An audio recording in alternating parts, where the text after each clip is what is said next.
Episode 1, 2399, First Contact. Chapter 1, A Seminar in the DreamNet. Jimena watches with morbid fascination as Atahualpa, in a gesture of foolish arrogance that would turn history on its head, leaves his 80,000-strong army on a plateau nearby and enters his city, his empire, his demise.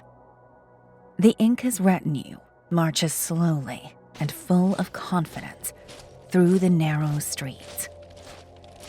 The city has been emptied by the war, but the Inca's escort, a few thousand of his most loyal courtiers, all dressed in the finest garments, walk along with the sure arrogance of power.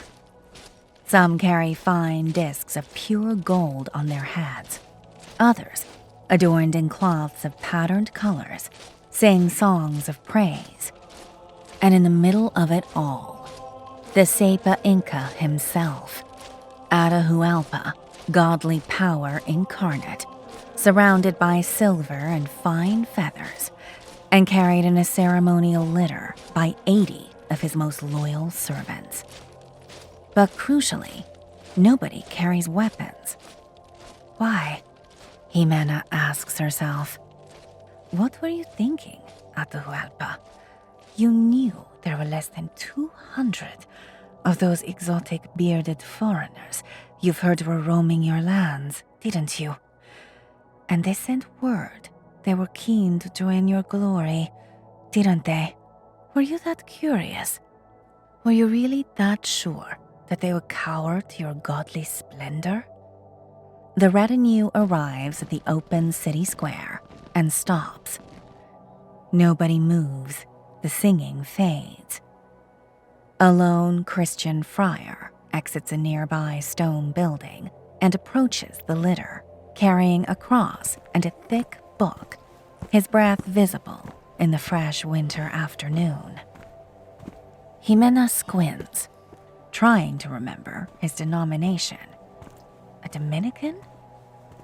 The man reaches the litter and begins a heated exchange with Atahualpa, hard to hear from a distance and impossible to follow, even by those nearby because of the lack of interpreters.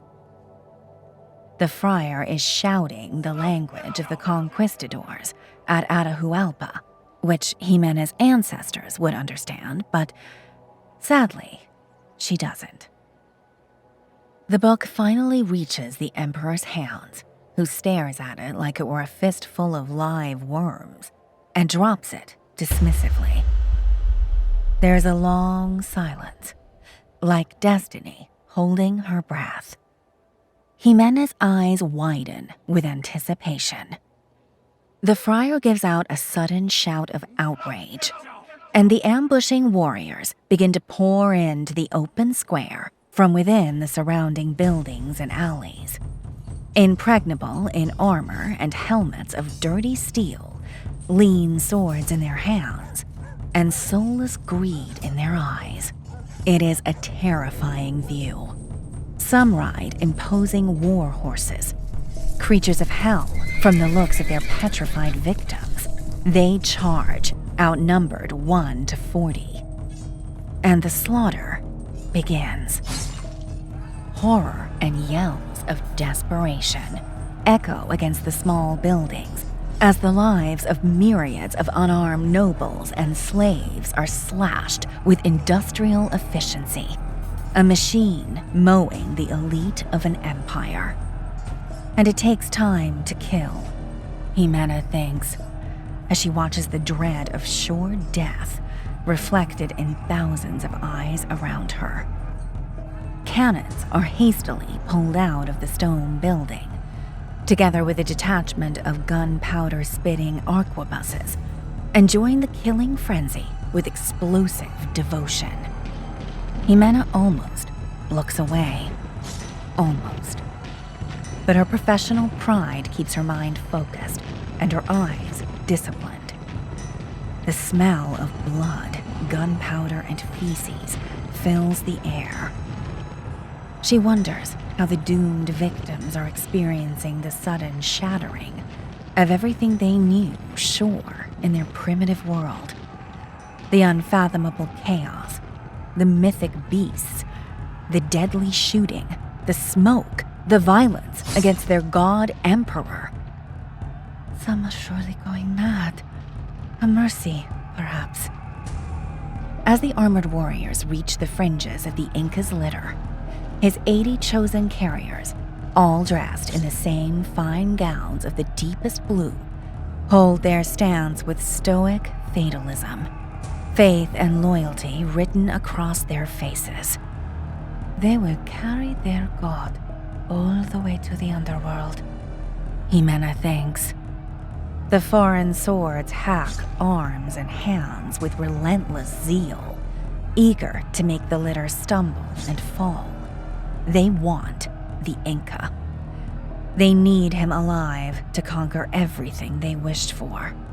The power, the oh so sweet gold. Jimena stares in wonder as the last surviving maimed carriers, eyes beaming with fanatical determination, use their last breaths on Earth to sustain the litter upright. With their severed limbs and stumps, the Inca staggers on the tilting platform, his face contracted in disbelief and terror.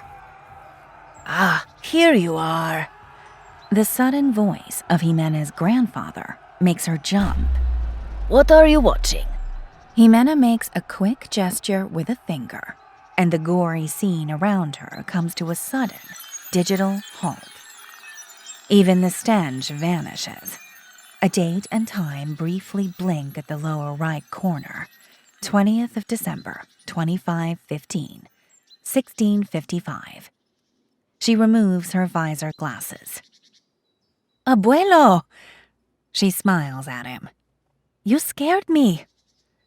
Jimena's grandfather is quite unlike her. Where she is short, he is tall. Where she has the classic complexion of her Mapuche heritage. Dark skin, black hair, broad face. His skin is lighter, his nose larger, hinting at Hansatian ancestry. Her hair runs down in 2 long braids each side of her face. His is non-existent. She is pretty. He is not. Sorry, Carino. Are you working on your PhD? Kind of. Her heart is still leaping as she chuckles in delight. You cannot imagine what I found. Enrique sits on the bench next to Jimena, across the glass panels of their home's cozy winter garden. Tell me, but be quick. It's the new access to the Lundev archives. It's... Whoa!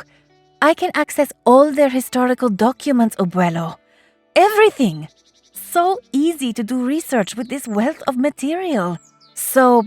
it's almost cheating. She cannot repress a giggle of joy. I will complete my PhD in half your time. Mark my words. Enrique smiles cynically.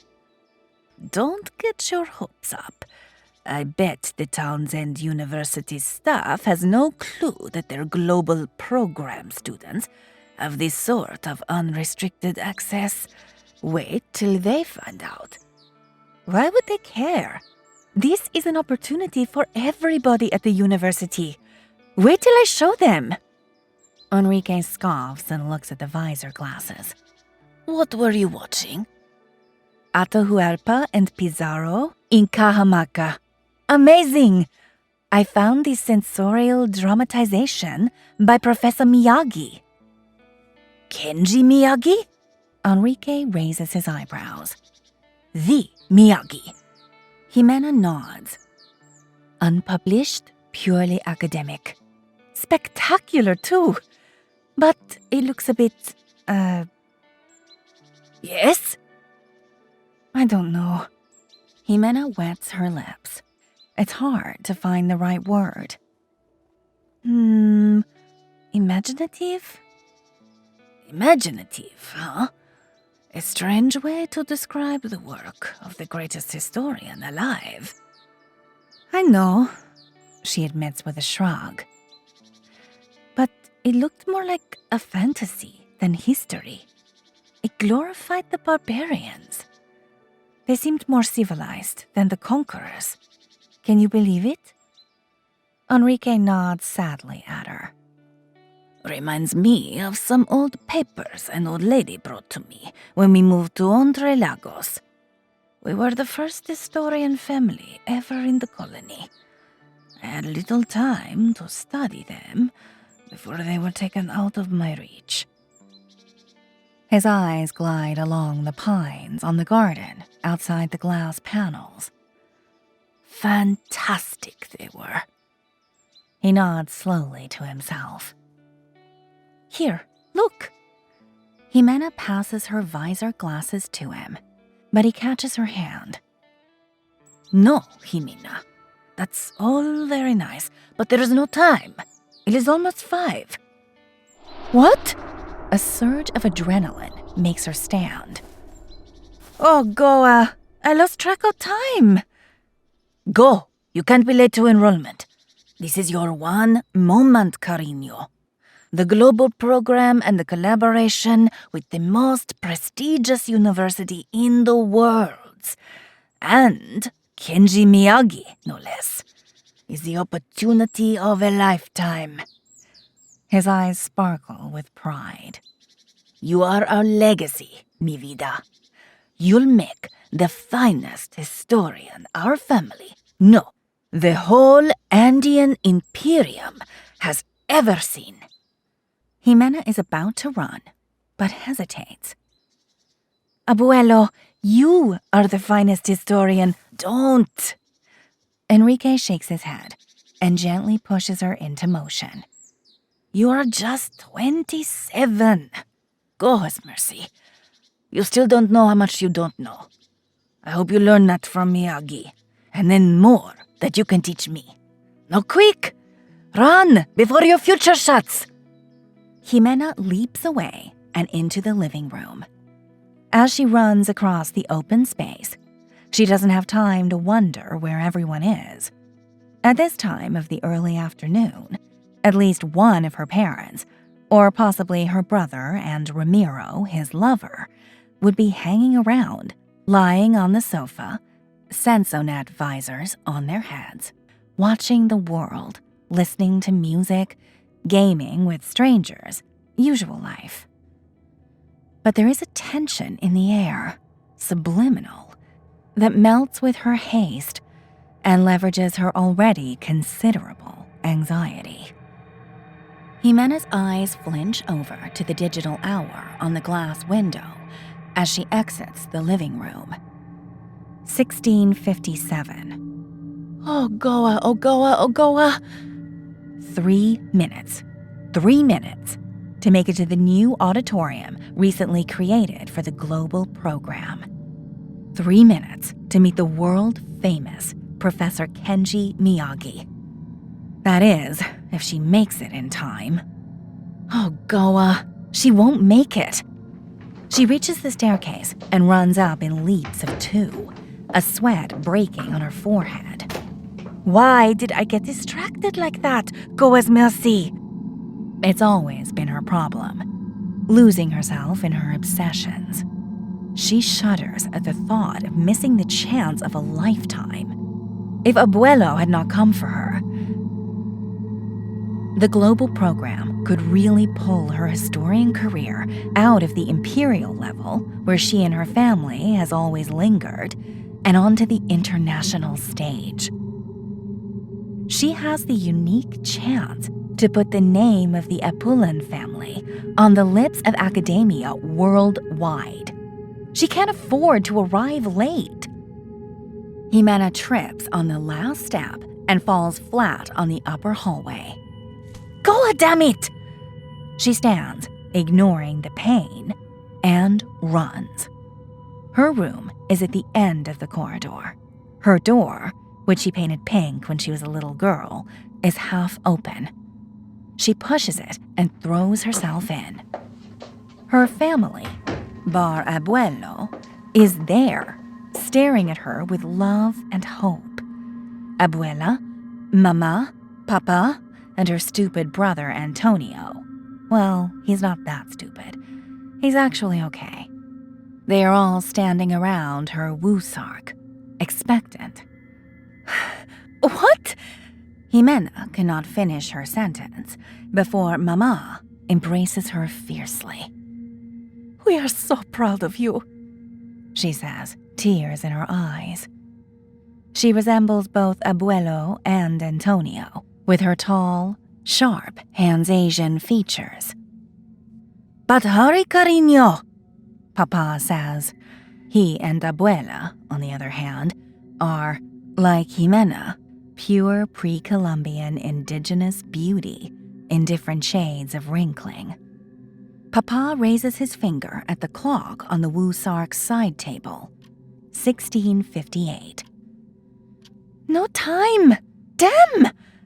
Jimena escapes her mother's arms. Sorry, Mama, I really need to. We're leaving you alone, Papa says hastily, beginning to push the rest of the family out of the bedroom. Just tell us one thing. Papa, please! She feels a surge of impatience turning into rage, which she immediately suppresses.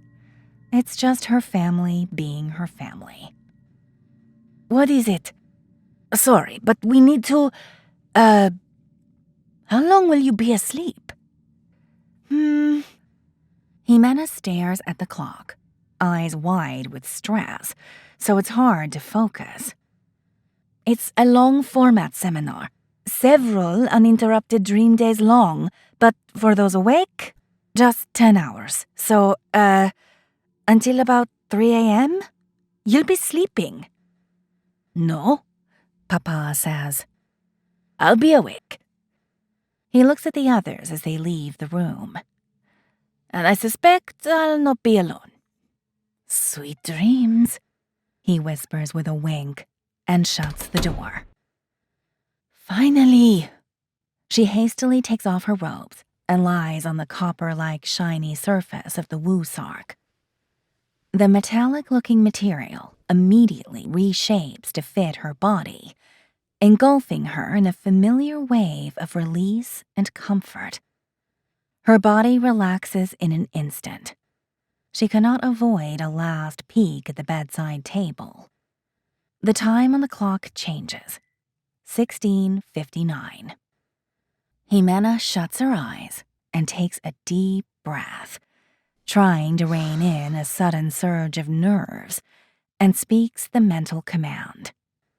Woosark, activate. A frenzy of vegetation erupts from the bottom of the sarcophagus. A myriad of ivy-looking tendrils crawl up its walls like worms escaping an earthquake and cover her body in warmth and darkness. Jimena takes another, deeper breath to exhale the last figments of stress. State REM phase duration. A deep female voice speaks inside her mind. 10 wake hours, Jimena replies in her thoughts. The tendrils around her body tighten with comforting familiarity. She can almost feel the dream juice rubbing against her skin, running through her bloodstream, penetrating her brain, releasing her from reality. The woosark is truly a wonder of alien technology, the dream of every dreamer. The University of Townsend is the most important center of knowledge of the Goas Imperia of the Americas. And the day Jimena was accepted as a student of history was the happiest in her life. A huge honor. The first of the Apollon family ever to attend the University of the capital of the Gia. But today, any lingering happiness is rashly consumed by an overwhelming anxiety. she runs desperately through the busy halls of the University of Townsend. Not the real brick-and-mortar one, of course. That one is several thousand miles north, in the midst of the North American landmass. She doubts the real campus is in much use anymore, except for some fringe operations, like those invaluable historical archives she would give her right arm to be granted access to. The real University of Townsend is not really real. It is a permascape construct in the DreamNet, as most human institutions are in the 26th century. A dream, if you like, inside an inconceivably larger dream shared by all humanity. Jimena dodges student after student, their dream avatars robed in the obligatory white and blue colors of the university. Her own academic robes, identical to those of her fellow students, flap behind her in haste in an accurate rendition of reality. Sometimes the permascape seems more real than the wake. Sometimes. When Jimena reaches the main hall, an open court surrounded by balustrades and columns several floors high, she jumps into the air and flies straight to the 4th floor, the history department. It is not permitted to fly in the main building, but honestly, today, she just doesn't care. The main department hallway is empty. The only thing visible is a gate made of intricate iron with Gothic motifs. And this gate was not here yesterday. A signpost placed nearby reads, "Access restricted to global program participants." And behind it, a second, more prominent sign flashes angrily in mid-air. "Warning! You are leaving the Goas Imperia of the Americas." Jimena's heart leaps. The gate is closed. A lone university steward guards the entrance. He's not a real person, of course, but just a character designed by some DreamTech engineer, and yet more realistic than even the latest AI prototypes that Botswana spits out for the space habitats. But then, human-like dream characters are only natural, aren't they? After all, everything in the permascape is being rendered by the melding of millions of human minds. "Can't pass," the steward says, raising his eyes at her with a very convincing, bored expression. He even appears to be chewing gum. "I'm in the global program," she says, and points a hasty finger at the first signpost. "Jimena Epulen, you can check." "Sorry, ma'am." The steward taps an old-fashioned watch on his left wrist.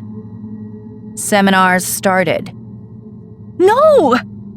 She shakes off a wave of desperation. "It can't have." The steward gives her a sideways smirk and keeps chewing in silence. "No!" She walks past him, up to the gate, and begins pounding on it. "No! No! No!" The steward ignores her. "Please! Please!" Jimena pounds the gate with both hands. She turns to the steward, who shakes his head and scoffs. "Please," she whispers, desperation filling her like seawater in the lungs of a drowning sailor. She stops pounding and falls on her knees. It's over. Jimena is not the type to cry. The Epulen are a tough lot. But here, on her knees at the edge of her shattered future, she feels entitled to shed a few dream tears. What will she tell Papa and Mama? That she was late to her destiny? How long until she can look Abuelo in the eyes again? The gate moves, almost imperceptibly, pushed from the other side without noise, until a sudden stream of natural light shines along the widening slit. It's opening! Jimena jumps to her feet, takes the opening crevice with her hands, and pulls with all her strength. God's mercy, will they allow me in? Thank you, dear, a woman's voice says, tinted with strain. A sweet, elegant voice, the cleanest, purest Hansatian accent she has ever heard. This gate is so heavy. You G-a-lot sure have a developed sense of the dramatic. As the gap increases, Jimena turns to the woman, her eyes widening with wonder. A Neanderthal woman? An honest-to-Goa Neanderthal, brow ridge and all, right in front of her. She blinks in a futile effort to avoid gaping at her narrow forehead. Neanderthals are supposed to be a bit brutish, dim even. But this smiling, broad-faced woman in her 50s radiates sophistication. Short brown hair, neatly pulled back, her avatar dressed with the elegant casualness Jimena has only seen in Hansatian sensorials. Why so surprised? Of course you would expect Nubarian Neanderthals in Hansatia, and most definitely in the Lundev, right by the portal. The Neanderthal woman's smile widens, too gracious to let Jimena's obvious reaction affect her affability. Jimena Apullin, I presume? She extends her right hand in greeting. The missing student? Jimena nods. I'm so terribly sorry for being late. She stares at the hand in confusion and shakes it with an involuntary notch of aversion. It's not that she's racist. Of course not. She enjoys Nubarian adventure sensorials as much as the next guy. Neanderthals are so passionate and full of drama. But in academia? Not everybody can. So delighted to finally meet you, the woman says like she means it. My name is Anka Senefereber Anka Senaten, but you can call me Ank. She laughs with the ease of a person who has just told a joke for the first time, which obviously she hasn't. Nice to meet you, Elder Ank. Just Ank, please. I'm not going. Of course you're not. Nubarians are pagans and too stubborn to convert, from what she's heard. But pagan or not, she is her only hope. I'm really sorry, Ank. I beg you to accept my apologies for my late arrival. I'm with the global program. I hope I can still attend Professor Miyagi's seminar. Kenji certainly hopes you do. He personally suggested your name when drafting the list of candidates to attend this first edition of the global program. A tsunami of relief distends Jimena's features into a wide-eyed smile. My name? Why? Ank smiles non-committally and puts a finger on her chest. Part of it is because of your research on the effects of raw power in post-Columbian America. They are, how did he put it? Intriguing. Ank takes Jimena by the arm and pulls her through the gap while speaking. And it's not easy to intrigue him. Trust me, I should know. Jimena, baffled at the torrent of gratitude she can't avoid feeling for this Neanderthal, walks through the gate and has to squint from the sudden brightness of what looks like a sunny grass meadow on a beautiful, mild spring morning. Jimena knows it's all a dream, but the permascape air feels invigoratingly fresh and real. Her accumulated stress seems to evaporate with every breath. The gate shuts behind them, standing ugly and out of place in the middle of the meadow, like a lone Gothic monument. Kenji is about to arrive, Ankh says, pointing at the regular door that stands in midair next to the Gia monstrosity. So take an empty seat. They begin to walk towards a stone amphitheater exquisitely carved into the hills of the meadow. He is a bit of a showman, you will see, Ankh says with a chuckle. Very punctual at arriving fashionably late. Jimena stops and gapes at the amphitheater below her. It is small and intimate, a hemicycle of concentric stone steps of elegant simplicity, leading down to the central stone-paved stage. Breathtaking. The structure wouldn't be out of place in the Athens of Pericles, which is probably the intention. It even looks old and smoothed by centuries of exposure. Pretty, isn't it? Ankh says, pride filling her voice. My own design. I hope you get the intellectual, vibe? Jimena cannot reply, frozen at the sight of the students filling the benches up to the brim.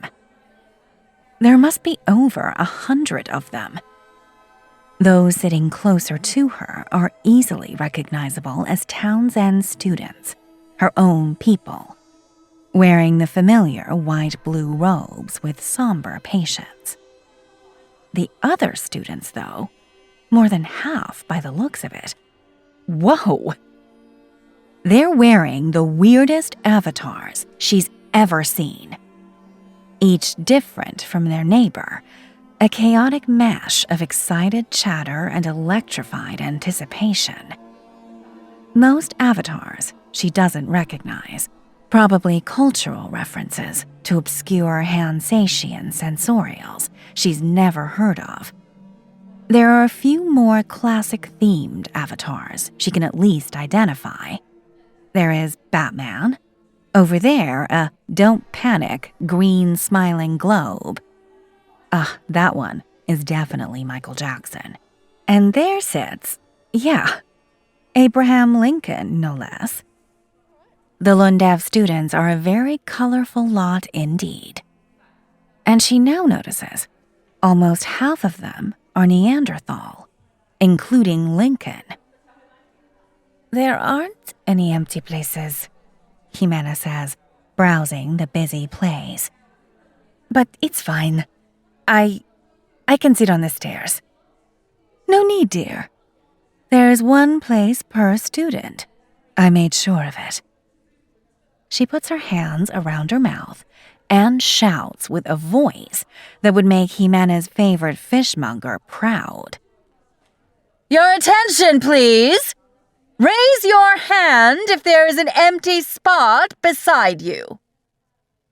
A sudden silence sinks in the amphitheater as everybody turns and stares at Jimena. She can almost feel their combined gaze as physical pressure on her skin and purses her lips involuntarily. That's what you get for being late? A lone hand raises up. Oh no, it's the goddamn Neanderthal Lincoln. Jimena desperately scans the neat rows of white and blue robes, but no Townsend hands volunteer. Go, dear. Ankh gently pushes her towards Lincoln. Enjoy Kenji's seminar, and welcome to the Global Program.